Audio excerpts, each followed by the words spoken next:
Picture the same cornfield in the same county, worked by families who did everything roughly the same way their parents had. In the 1930s, that field produced around 20 bushels of corn per acre. 3 times as much, that's roughly what that same kind of field was producing by the 1960s, without the soil changing and without the weather getting any kinder. This is documented agricultural history, USDA yield records, and the actual genetic science behind one of the quietest revolutions in American farming. Sit with that for a second. The same acre of ground, producing nearly 3 times the food, with no visible change to explain it. It starts with a discovery that had nothing to do with fertilizer and almost nothing to do with machinery. For decades, American corn yields had barely moved. Farmers were doing everything they knew how to do, and the numbers stayed roughly flat. Generation after generation, the same routines, the same saved seed, the same modest results. Here's the strange part: almost nobody expects the corn itself, the actual seed being planted every spring, hadn't fundamentally changed in generations. Farmers saved seed from their best plants each year and replanted it, a practice that had worked, more or less, since farming began. It seemed reasonable to assume that better yields would have to come from better soil management, more fertilizer, or simply better weather. Some farmers tried exactly that: new fertilizers, adjusted planting schedules, careful soil rotation, with only modest results. What almost nobody was looking at was the genetics of the plant itself. Here's the part most people never hear about: who actually found the real answer. In the early 1900s, researchers including George Harrison Shull began studying what happened when they deliberately crossed specific corn varieties, rather than letting corn pollinate randomly. What they found was something genuinely strange. The offspring of certain controlled crosses grew noticeably larger and more productive than either parent plant. Scientists came to call this effect hybrid vigor, a real measurable genetic phenomenon, not folklore. Nobody fully understood at the time exactly why crossing specific varieties produced this boost. They simply observed that it worked consistently. The working explanation researchers eventually settled on involves inbred parent lines.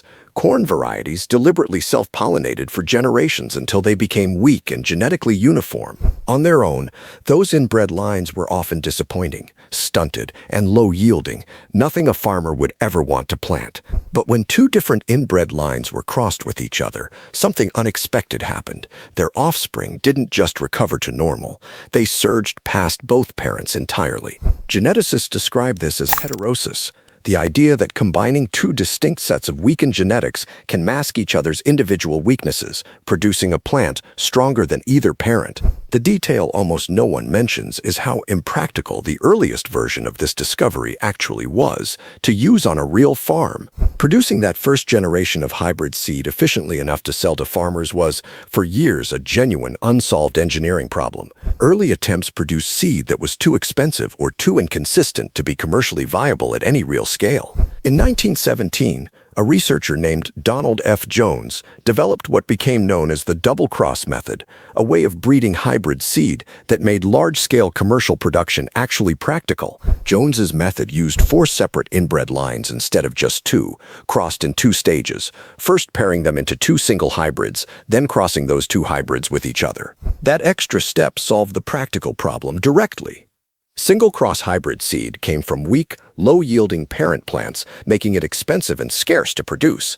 Double-cross seed, by contrast, came from already vigorous single-cross parents, meaning far more seed could be produced per acre of parent crop, at a price ordinary farmers could actually afford. Here's where the story turns from laboratory science into an actual American industry. Among the people who saw the commercial potential of this science early was Henry A. Wallace, who would later become U.S. Secretary of Agriculture and Vice President.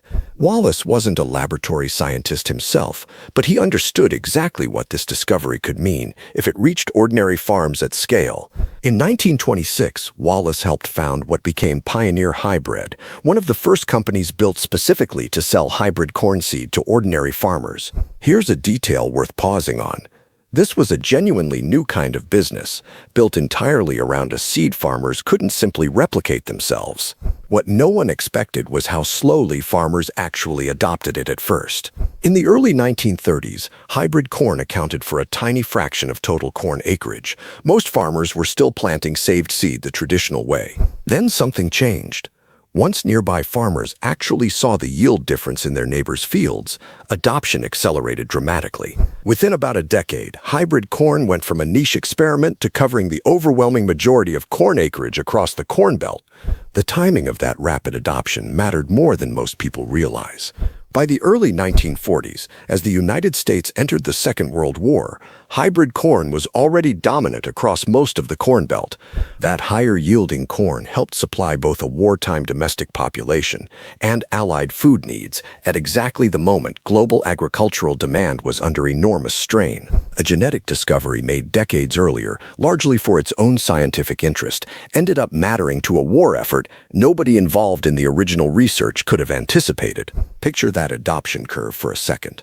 Nearly nothing, then almost everything, within the span of a single farming generation. USDA records from the period tell the story in numbers that are hard to argue with. These aren't rounded estimates pulled from memory. They're the same kind of yield records the department has tracked for well over a century. Around 1930, before hybrid seed had spread widely, national average corn yields sat at roughly 20 bushels per acre. By 1950, with hybrid seed now dominant across most of the Corn Belt, that average had climbed to roughly 38 bushels. By 1960, it had climbed further still, past 50 bushels per acre nationally, more than double where it had started 3 decades earlier. Think about how unusual that curve actually is. Decades of almost no movement, then a rapid sustained climb once one genetic insight took hold. Notice what that actually represents. The same land, worked with broadly similar tools, producing dramatically more food from the same acre. But that's not even the strangest part of how this technology actually worked. Here's the detail that surprised farmers most when they first started using hybrid seed. Here's the last piece of this most retellings skip entirely. Unlike traditional corn, seed saved from a hybrid plant's own harvest didn't reliably reproduce the same high-yielding traits the next season. The specific genetic combination that created the hybrid vigor effect only existed reliably in that first generation of seed. What that meant, practically, was something farming had never quite required before, buying new seed every single year, instead of saving it. It sounds like a small change. For families who'd saved their own seed for generations, it genuinely wasn't. For a practice as old as saving your own seed, this was a genuine shift in how farming itself worked economically, not just biologically. Some farmers resisted the change for years, uncomfortable with depending on a company for something they'd always produced themselves. The trade-off, most farmers decided, was worth it anyway. The yield gains were simply too large to walk away from. Here's what's worth knowing if you've ever wondered why modern farmers buy seed corn instead of saving their own. That practice traces directly back to this exact discovery, a genetic quirk that happened to also reshape the entire economics of the seed industry.